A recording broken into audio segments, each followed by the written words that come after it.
Ibungo, ipada nangi tanse kita pijabiuba. Ipagi pukse ngasi nunni shure karimta taraktaba.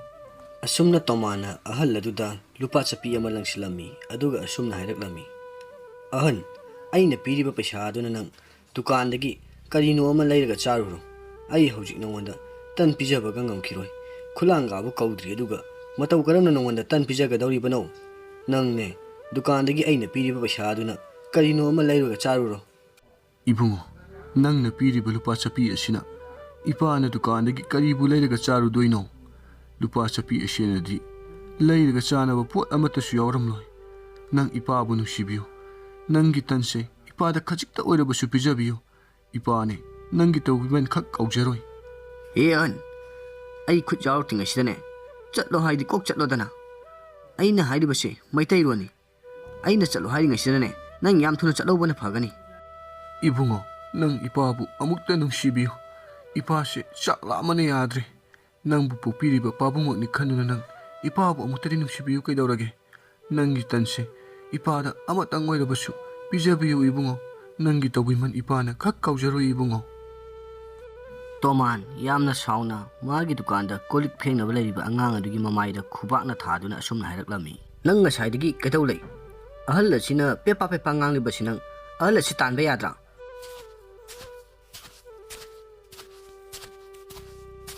Ipu, nang mafam asi thadotuna chatlo.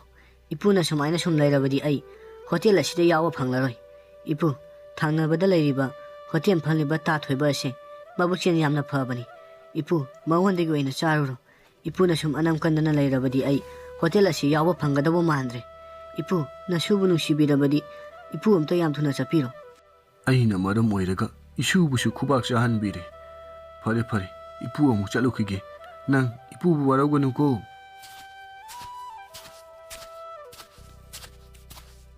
Asumna haladuna toman gi manakta changlaga toman hauriba taladu sage harami. Toman haladuda man hauriba taladu pirami. Ibungo, ipa pungpen pele. Ipa gi orang khoramba se isana ngasidi ko hanbire. Isa gi tawbiman se ipa na khak kaujaroi. Pabung, kari gi tawbiman no. Masidi angang mateng pangnabani. Pabung na hayengwai chaklam na lobo matamda nasagi na thekta lapiyo. Nasana pabungine seba tawjage. Onthok nusu pukchen chawkhreda isadi isagi wahi ase tabad ipa pungpen pele. Isadi ne anai yaudana taru khudingda mangoloyu ko. Hoi pabung, pabungi bodegi nasasu mangoloijage. Pabungumba tola tarab singbu nasana hena mateng pamangamjage pabung. Pabung sune karigumba arang khorang polakpa matamda nachabu ningsingbira uko pabung. Hoi ipane nongma ichagi nakta soidana lakani. Adudi ibungo ipa amu chalukhige ko. Hoi pabung adudi nachale jahorage pabung. Kaino aina hojik tawgadawri sibu hojik phawba khulanga amata kaudri aibu ngasi khulanga kaudana loisaladar tawri sibu. Asumna tomana thoibena hairiba adu taraduna yamna karemnana asumna hairaklami. Kanaroida thoiba adumna sum leigadabai saruk atopa thaba ama thibana phadro nangbo. Nang yonba tanbu kanana chabidoinone nangbo. Khara leiragadi yumgi nupi angangdo soidana khanaba tarene nangbo. Khangdreda toman aisu kari tawgadabuna haiba tawruroba thabaknina aisu matam kharadi yengkhige khaliye.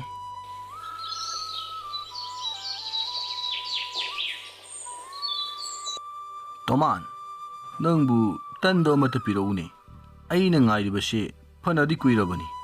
Noigi tandupu hojikpo loidribo. Khada thuna amata piro.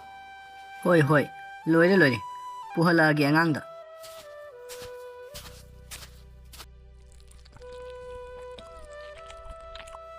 Karino toman, nangi tansibu manungase amata mundrene.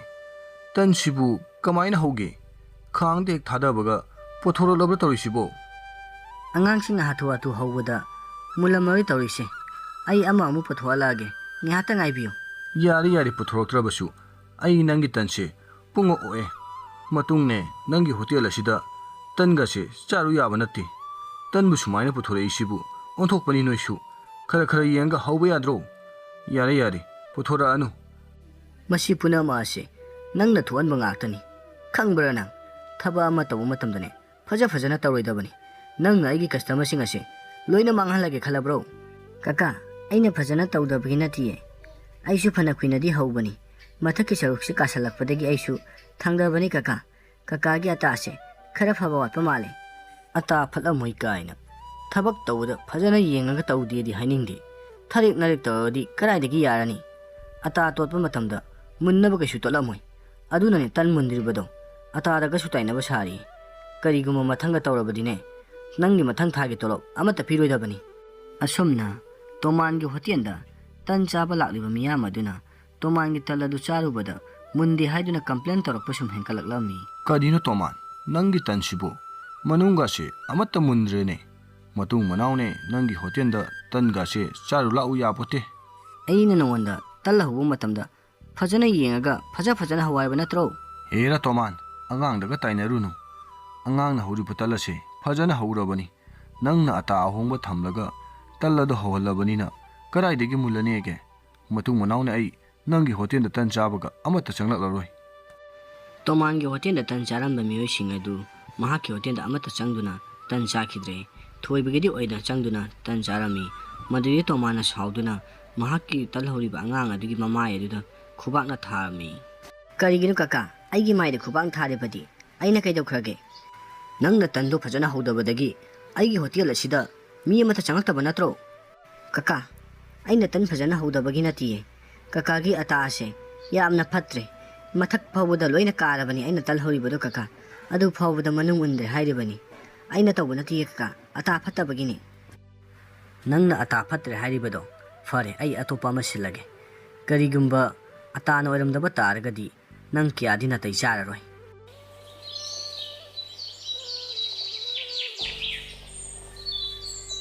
thamban ai amu chalukige nangsu yumsida phajana leramuko hoi tamo ado hayeng se marup sa tabani engodadi pisa so mata leite hayeng marup tugi budi horel aina pojolak pagiduna adum sinaba yaganida adudi amu thoge ko thoibana toman gi hotel adu mi amata changdaba aduda mahana nungaitra aduna toman gi manata changlaklammi toman kaidawre hanta marak nangi hotel asibu mi amata changdirba asibu thoiba nangi se nangi hantang marak mi khara changi haidina aibu laknaba laklibaro toman aina laklibase nangi hotel ase mi amata changdaba aduda hangi haiduna lakpani maduda nangna aibu yamna lana ura male aina lana uba udabai wanate nangna aigi hotel da mi changba changdaba panabagi mathau tabro tomal amadi thoiba makhoi ani wari sanari tanja aduda thoibana noma tan pijagiba ahal adu car amada masa yamna nana laklammi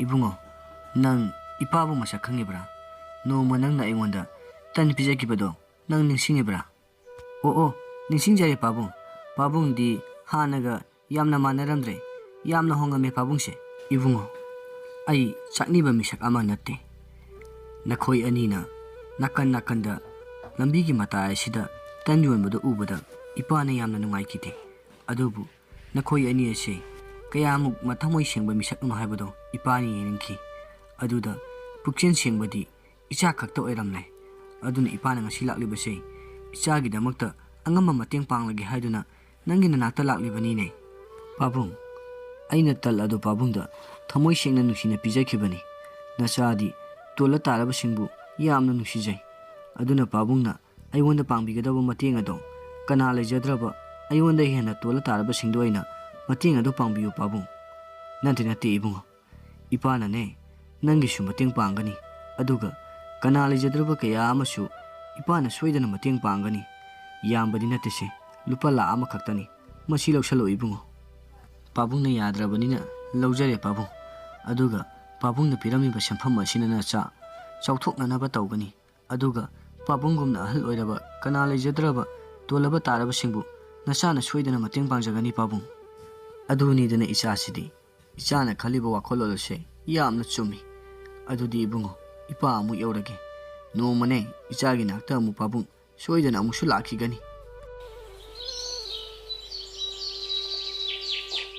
matam kharagi matung thoiba hotel phajaba ama saduna yamna nungaina leirami ꯊꯣꯏꯕꯒꯤ hotel ꯑꯗꯨ ꯃꯤ ꯑꯗꯨꯛꯀꯤ ꯃꯇꯤꯛ ꯋꯥꯠꯂꯝꯗꯦ꯫ ꯇꯣꯃꯥꯟꯗꯤ ꯑꯗꯨꯃꯛ ꯂꯝꯕꯤꯒꯤ footpath ꯃꯇꯥꯏ ꯑꯗꯨꯗ ꯃꯍꯥꯛꯀꯤ ꯊꯦꯂꯥ ꯑꯗꯨ ꯇꯧꯗꯨꯅ ꯑꯗꯨꯃꯛ ꯍꯣꯇꯦꯜ ꯐꯝꯗꯨꯅ ꯂꯩꯔꯝꯃꯤ꯫ ꯑꯗꯨꯕꯨ ꯃꯍꯥꯛꯀꯤ ꯍꯣꯇꯦꯜ ꯑꯗꯨ ꯀꯅꯥꯃꯠꯇꯅ ꯆꯪꯗꯨꯅ ꯆꯥꯕꯤꯔꯝꯗꯦ꯫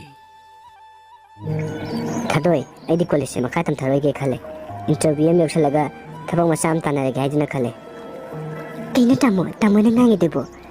ꯂꯥꯏꯔꯤꯛ ꯇꯝꯅ ꯑꯗꯨꯝ ꯑꯦꯛꯖꯥꯝ ꯊꯥꯔ ꯂꯣꯏꯔꯦ ꯀꯩꯅꯣ꯫ ꯑꯦꯛꯖꯥꯝꯗꯣ ꯈꯜꯂꯛꯇ꯭ꯔꯒꯅ ꯑꯗꯨꯝ ꯃꯈꯥ ꯇꯝꯊꯔ ꯂꯣꯏꯔꯦ꯫ ꯑꯗꯨꯗ ꯀꯩꯗꯧꯕꯒꯤ ꯂꯥꯏꯔꯤꯛ ꯇꯝꯕ ꯇꯣꯛꯊꯣꯛꯇꯣꯏꯅꯣꯕ? ꯑꯗꯨꯝ ꯃꯈꯥ ꯇꯝꯊꯈꯣ ꯇꯥꯃꯣ꯫ ꯑꯩꯗꯤ ꯃꯈꯥ ꯇꯝꯊꯅꯤꯡꯗ꯭ꯔꯦꯗ ꯊꯥꯗꯣꯏ꯫ ꯑꯩꯈꯣꯏ ꯏꯃꯨꯡꯒꯤ ꯐꯤꯕꯝꯁꯤꯅ ꯅꯥꯇꯩ ꯆꯥꯗꯕꯅꯤꯅ ꯑꯩ ꯃꯈꯥ ꯇꯝꯊꯒꯦ ꯈꯟꯗ꯭ꯔꯦꯗ꯫ ꯏꯃꯥꯒ ꯏꯆꯟꯊꯣꯏꯕꯤꯒꯁꯨ ꯑꯩꯒꯤꯗꯃꯛꯇ ꯈꯟꯕꯗ ꯌꯥꯝ ꯋꯥꯔꯦ꯫ ꯏꯃꯥꯗꯤ ꯅꯣꯡꯉꯥꯟꯕꯒ ꯀꯩꯊꯦꯜ ꯆꯠꯂꯦ ꯑꯗꯨꯒ ꯅꯨꯃꯤꯠ ꯇꯥꯔꯒ ꯍꯟꯖꯜꯂꯛꯏꯕꯅꯤꯗꯣ꯫ ꯏꯆꯟꯇꯣꯝꯕꯤꯅ ꯏꯃꯨꯡꯒꯤ ꯕꯥꯛ ꯄꯨꯝꯅꯃꯛ ꯄꯨꯗꯨꯅ ꯂꯩꯔꯕꯅꯤ꯫ ꯑꯗꯨꯅ ꯑꯩ ꯂꯥꯏꯔꯤꯛ ꯃꯈꯥ ꯇꯝꯊꯅꯤꯡꯗ꯭ꯔꯦꯗ꯫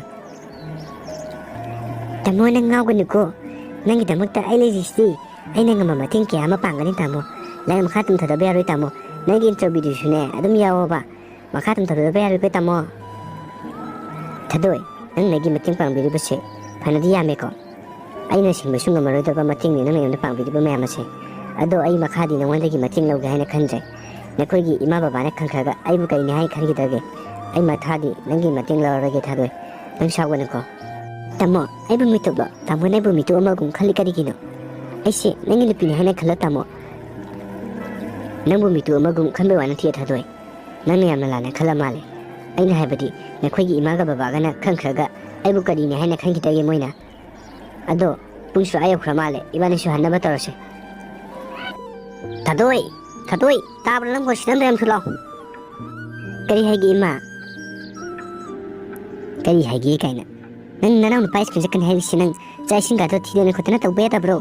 ꯀꯗꯥꯏꯗ ꯆꯠꯂꯤꯅꯣꯕ ꯅꯪꯅ ꯑꯃꯨꯛ? ꯏꯃꯥ, ꯑꯩ ꯂꯩꯁꯤꯡ ꯏꯁꯤꯡ ꯆꯥꯏꯔꯨꯕꯅꯦ꯫ ꯑꯩꯅ ꯉꯁꯥꯏ ꯕꯨꯡꯉꯣ ꯃꯆꯥꯗ ꯆꯥꯛ ꯊꯤꯔꯒꯦ ꯍꯥꯏꯕꯗ ꯕꯨꯡꯉꯣ ꯃꯆꯥꯅ ꯃꯥ ꯑꯗꯨꯝ ꯊꯤꯔꯒ ꯆꯥꯔꯒ ꯌꯥꯅꯤ ꯆꯦꯆꯦ ꯍꯥꯏꯔꯛꯄꯗꯨꯗ ꯑꯩ ꯂꯩꯁꯤꯡꯗꯣ ꯏꯁꯤꯡ ꯆꯥꯏꯊꯣꯛꯎꯕꯅꯦ ꯏꯃꯥ꯫ ꯍꯩꯔꯦꯅꯦ ꯋꯥ ꯉꯥꯡꯕꯒꯗꯤ꯫ ꯀꯔꯤ ꯇꯧꯕꯒꯤꯅꯣ ꯅꯪꯅ ꯃꯉꯣꯟꯗ ꯆꯥꯛ ꯊꯤꯔꯒꯦ ꯍꯥꯏꯅ ꯑꯃꯨꯛ ꯍꯪꯉꯤꯗꯨꯕꯨ? ꯅꯪ ꯅꯁꯥꯅ ꯈꯪꯅ ꯊꯤꯕ ꯌꯥꯗꯕ꯭ꯔꯕ? ꯀꯩꯅꯣ ꯏꯃꯥꯅ ꯆꯦꯆꯦꯗ ꯉꯥꯡꯕꯤꯔꯤꯗꯨꯕꯣ? ꯑꯩꯅ ꯌꯥꯔꯅꯤ ꯆꯦꯆꯦꯗ ꯑꯩꯅ ꯆꯥꯛ ꯊꯤꯔꯒ ꯑꯗꯨꯝ ꯆꯥꯔꯒꯦ ꯍꯥꯏꯈꯤꯕꯅꯤ꯫ ꯑꯗꯨꯒ ꯏꯃꯥꯅ ꯆꯦꯆꯦꯗ ꯑꯃꯨꯛ ꯇꯥꯏꯅꯕꯤꯔꯤꯗꯣ ꯀꯔꯤꯒꯤꯅꯣ? ꯍꯦ ꯑꯉꯥꯡ, ꯅꯪꯅ ꯁꯤꯗ ꯑꯃꯨꯛ ꯀꯩꯗꯧ ꯊꯣꯛꯂꯛꯏꯅꯣ? ꯅꯪꯒꯤ ꯁ꯭ꯀꯨꯜꯗ ꯆꯠꯀꯗꯕꯗꯣ ꯂꯣꯏꯁꯤꯜꯂꯨꯕ ꯌꯥꯗꯕ꯭ꯔꯣ? ꯁꯤꯗ ꯀꯩꯗꯧꯒꯦ ꯅꯪ ꯊꯣꯛꯂꯛꯏꯅꯣꯕ? ꯅꯪꯅ ꯑꯁꯤꯒꯤ ꯃꯤꯅꯥꯏꯅꯨꯕꯤꯁꯤꯒꯤ ꯍꯥꯀꯟꯅꯒꯁꯨ ꯋꯥ ꯉꯥꯡꯕ ꯁꯥꯔꯤꯌꯦ꯫ ꯑꯉꯥꯡ ꯅꯪꯒꯤꯅ ꯁꯤꯜꯂꯕꯁꯦ꯫ ꯏꯃꯥꯅ ꯆꯦꯆꯦꯗ ꯉꯥꯡꯉꯤꯗꯣ ꯑꯩ ꯇꯥꯕ ꯉꯝꯗꯦ ꯏꯃꯥ꯫ ꯆꯦꯆꯦꯒ ꯑꯩꯒ ꯄꯣꯛꯃꯤꯟꯅꯗ꯭ꯔꯕꯁꯨ ꯑꯩꯒ ꯍꯦꯛ ꯄꯣꯛꯃꯤꯟꯅꯕ ꯏꯆꯦꯃꯛꯅꯤ ꯈꯜꯂꯤꯕꯅꯤ ꯏꯃꯥ꯫ ꯑꯗꯨꯒ ꯏꯃꯥꯅ ꯃꯉꯣꯟda ꯇꯥꯊꯤ ꯇꯥꯑꯣꯏꯅ ꯇꯧꯕꯗꯣ ꯑꯩ ꯌꯥꯝ ꯅꯨꯡꯉꯥꯏꯇꯦ ꯏꯃꯥ꯫ ꯍꯔꯦ ꯑꯁꯤꯒꯤ ꯃꯤꯅꯥꯏꯅꯨꯕꯤꯁꯤꯅ ꯏꯆꯥꯁꯦ ꯄꯨꯛꯁꯨꯝ ꯍꯦꯛ ꯁꯨꯝꯃꯤꯗꯀꯣ꯫ ꯏꯃꯥ, ꯋꯥꯒꯤ ꯋꯥ ꯆꯨꯝꯅ ꯉꯥꯡꯉꯨ ꯑꯗꯨꯒ ꯆꯦꯆꯦꯗ ꯏꯃꯥꯅ ꯃꯤꯅꯥꯏꯅꯨꯕꯤ ꯍꯥꯏꯕꯗꯣ ꯑꯗꯨ ꯍꯥꯏꯕꯤꯒꯅꯨ ꯏꯃꯥ꯫ ꯅꯆꯥ ꯇꯥꯕ ꯉꯝꯗꯦ꯫ ꯏꯃꯥꯁꯨ ꯅꯨꯄꯤ ꯅꯠꯇ꯭ꯔꯣ? ꯏꯃꯥꯅ ꯉꯥꯡꯉꯤ ꯋꯥꯉꯥꯡ ꯁꯉꯥꯡꯗꯣ ꯀꯔꯤ ꯋꯥꯉꯥꯡ ꯁꯉꯥꯡꯅꯣ? ꯀꯩꯅꯣ ꯕꯨꯡꯉꯣ ꯃꯆꯥ, ꯅꯪꯅ ꯏꯃꯥꯒꯤ ꯆꯤꯟꯗꯛꯇ ꯈꯨꯝꯃꯤꯗꯨꯕꯣ? ꯏꯃꯥꯅ ꯑꯩꯈꯣꯏꯕꯨ ꯋꯥꯔꯛ ꯋꯥꯇꯦꯝꯕꯤꯔꯛꯄꯗ ꯅꯪꯅ ꯀꯩꯒꯤꯅꯣꯕ ꯆꯤꯟ ꯈꯨꯝꯃꯤꯗꯣ?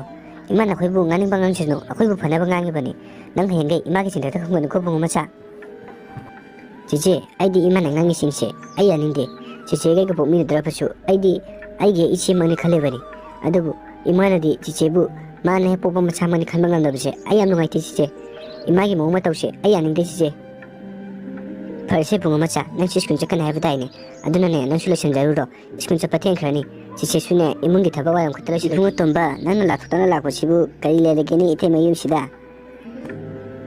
ꯏꯇꯩꯃ, ꯑꯩꯗꯤ ꯑꯩꯈꯣꯏ ꯁꯥꯔ ꯎꯅꯒꯦ ꯍꯥꯏꯗꯨꯅ ꯂꯥꯛꯏꯕꯅꯤ꯫ ꯑꯩꯈꯣꯏ ꯁꯥꯔꯕꯨ ꯀꯥꯏ ꯆꯠꯈꯤꯒꯦ ꯏꯇꯩꯃ? ꯅꯈꯣꯏ ꯁꯥꯔꯗꯤ ꯊꯕꯛ ꯑꯃ ꯆꯠꯅꯦꯅ ꯆꯠꯈꯤꯕꯅꯤ꯫ ꯑꯗꯣ ꯏꯕꯨꯡꯉꯣꯗꯤ ꯄꯩꯁꯥ पाइगिबदगी नसना तौबसे यामना फजरमेबा अदो नंबु नुपीगा थिरोइद्रबा नंबु सही ना यौरिबा नुपी थिनेगाजे खंद्रबा नंबु पैसा तानबा हनारिङैदा तराइदिगी नुपीनो दैतेमा अखोइगी सक्सिदबु करम नुपीना यारक्तोइनो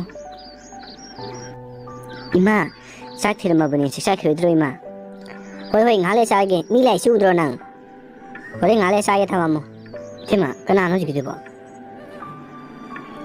इचानुपीनी अखोइगिने अमदुना थमंबा कईनो इतेमा अमदुना थमंबा हाइबो आई ज्ञान ताद्रेने तेमा हो नखोइ सानने हानगरम नुपी हंदो अदुदगी मसा नुपी ओ ओ आइदी नांगै सुंगु दिने तेमा मासे हवाई काय लैबे हो नांगै दिने नखोइ सारगी पोमिनबा मनाउ नुपीदो अदुदो मसा ngamदे हाइब्रा केनो अदुगी लैरुबनी था 5 3 aduna nang na uda tawrini adudi dema itemagi cha ju nate ase ai wana piro dana na nauda masak sedum phajeba itemana ai wana masi sinaraba itemagi ngaksam sanai sana tanya ba tamna nganguni nang bo ta khini nang bo ado nang itemagi lik chabadi ka pya de ko inauna pa magana ne itemana swedana pigani ado masi wa homse nakoi charai ke weda kangalak pya de ko ibani khak tawdabani itema bu ai wana pibira badine itema hai bode mo nana lam pangtho sagani itema gi kem tawa pale halo itema phare se siwa se kwana sanara siko ado nang nokhoi salak panga hi ge ba haladiro nang bo itema I kwana la ge da khoi salak panga ba ngama roi ba ado itema soibedi ade ko nana mu charu khige he hoji putun le ba matam na ba kari gumba ina halak patane imu am sule chanduna ne ai gi piro le ba singje sudom draba nang kyana te charoi ko ima ai ko khara chi eta wone aduna ne ima gi firon do heng sudok charge ma ado imu am modile chala mage ba ado firon di ma heng surage ko ai ko kya nu ai tre ba ima chipne adre kara ri tadi kari no ne nonga maga tumba chaba thawde thabak ti chui funing de aduna di na ko to dum chilakini nangi ko chu chi tab khangde ai na hai sini ko ai gi firon sin lam sudo mu kari ko manang sudom da bata ga di ne nang kya na te charoi ko nang sasa sudo mu ko ai chale ko ado nana no pai chu khaya oksalamu nang ai nai sing je kari gumba ilna bata ga di nang na te chare ko nang gim sida lei ba roi ima ai bu ke da bu yu piramino ai bu ima ton gi miyo me cha se kyang khine khang khwai bano ima je ke da rage bungo macha je ke shu di ado bungo macha nang skun chaloi dero ngasi di skun su di thai ado je na kapi do ai shu loi na khange ngasai imana ngang ye sing do je ai loi ta hawe akhoi mana je da sum na ngang se ai am no ai te je bungo macha nang je bu nu shi bra ne je ai je bu yam nu shi je ga ga pomi ne dro su ai ge pomi na ba ise mang ne khale bani imana je da toi na ngang ba se ai ta du na lei bangam de je bungo macha imana ngang sing do akhoi bu na ba ngang le bani imana akhoi bu nu shi da na pa ngang le bhai ni bungo macha imana akhoi bu warak pi na kanana warak pi ne bungo macha je ai shu loi na khangi akhoi mai ma tause je bu ma na popa macha na te haiduna je bu thina tawri bani ado ai di yaning de na si akhoi baba lak paga loi na haido kani aina bungo macha baba da dum hai ga nu baba na khangkhaga baba wa khan ngai khiroi ba imana ngam bu ngani na chasano ado je na sa isa nu ngai te haida ne ima ge phiron do ai shu dok charo ge je nang patha do na lai ro ba bungo macha kadi no nang na hai do bo ima ge phiron di je dum shurage yani nang lai pa do pa charu ro enu je na nang ngai do bo je na isa nu ngai traga kamai na phi shu do no ba ai loin shu ro ge je ima ge phi shu bu ai na shu kai di ken je na isa ngam daga phi dong shu jalo ga di amoi ne hanjalak na mi je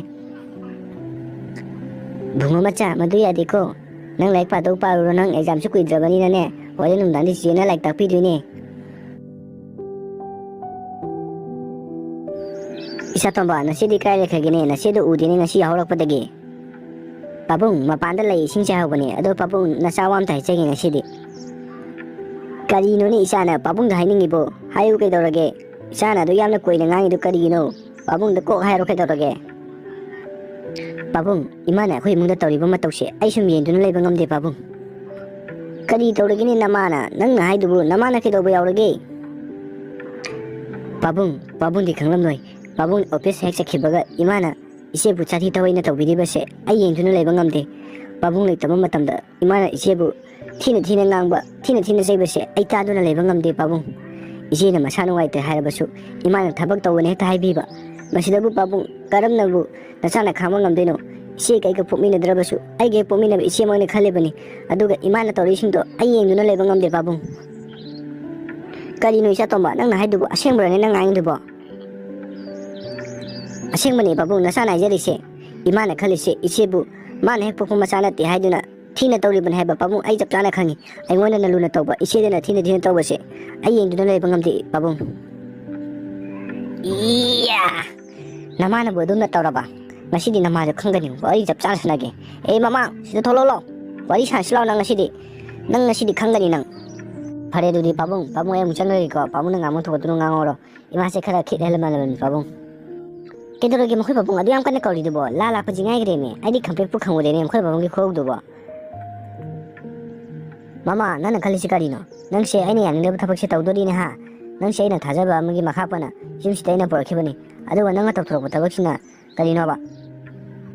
Kedaragi mkhoi babuna wa sanadaba mayam ngangi dubo. Aina kedaragi ba. Mkhoi babun se jaja ke wa yang ngangi ko. Jaja ke wa na te aina ngangi se. Nang nagi sa thubidi yeliba miyeng nang do eloina khangine. Nang he pukpana sanati haiduna nang aigi sa thubidabu tathi tawaina tawribdo aisu laina khangine. Is, I didn't know what the word no one caludine.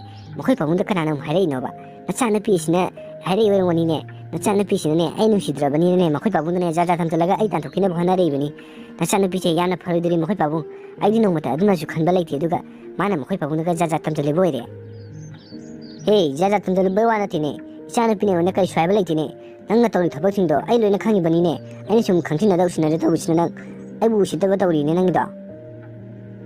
Mokoi babuna ngani ngena pa ngangi debu na chana pirena thina tai begi thina wa pegi prop ai bira bro mokoi babu u bira bra ba nongma tam mokoi babu na thina bya khra baina mon da thina chai bangang ba ai shuloi na khangini nang na ai chakha kanda chana pira thina ngang ba thina chai basing do nang nai gi chana pibu minai gum na sidane ha bisu ai mon na khangini nang che yamna phana khalo bane du bu nang se khwadi pattam nu pi moi ra mena nang se gari no mokoi babu na ngangi debu mokoi babu na yona badanam piru dai do badanam ga di bibi ra kanum mokoi babu na ne lehnindre ga lehninde ko hayu ai sune ipana nungai na jaruge ai chu ibu pa yama male ai na nonda lehninde ba wan tine ai habdi nasa ani khakta lei besida ne yumsida mana ba miendo thamma ba ani ne nangi na sadana na sai na khanba adi wa khando thado hai bani ne ai gi sana pisina nonda nongmata ima hai bdi ge na kari to ba yak ge nang na mabu nusi ba sungam di kari gina ba yare mokoi babung wa makata biranu mokoi babung ne ai ga ngana jaba ngam japati mokoi babung di ne nan hengam jabo swaya da bani sa thibi nan de ndam ra college sa tradi ka dorage babung haksan se khanu ai taba duga college ki bot to bigi su marang lang da lari ka pha tak tab dai chatra bani da babung o ado haksan ai taba gi oi di phai ado haksan ai ka di ne salu ko namana bi sina bole pado nan su chen ba song do khara yaw namana singa pulaga namina na khasinga kadabani hoi pabung ai hengdi sat kaina khalebani pabung ado pabung pisale ga di pisale tabiramu ba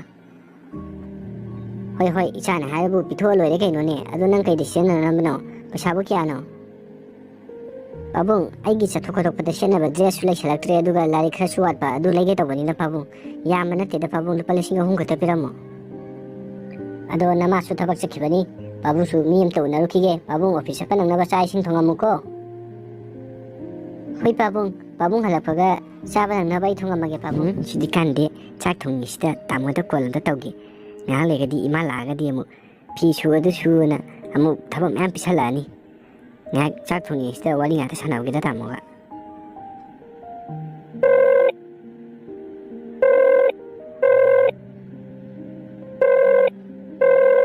hello tamo kitawi sum phamamani da kai lerge na phone tropabo sis kai lerge kaina ai ga yang wai sanang da ba wara ba ai na phone tropje yadra ba se kai lerge ka hai du ba nang na lana khale ai na habadi kai thaba lerge sum hai bani da nang khangong da phone tropje da sum hang bani da si hai bi kai kai mu bo nangi khonjen da tan dan tarak pani ai khoina phone tropje kari gi weruni nangi khonjen da sum tan dan tarak pani da chak thongam ma sida ima la ga di horen thabak to nang hairani chak thong su mai sana gen to pani da bu yam nu sibi be wani ne nang hai side ho nana bu ai nu sibi de bani ai na di ne nang siam ne nu si jaye nang na bu ai sunu nu sibi de bani ai na ta sunu si jabe wani khoi chu leina khangi phari do imana kauri ai thamage ko masi mu lai ne to rise show mu lang ne ba lak ba ga na sai ne na chak pa ba chalu re du ga haji yom hanjala kan je show mu lang ni ma to ba ima ai bu ko bu ro nang na ti ai kana da mu ko ri ge nang ne na kaudise nakhoi babung di krai da musakre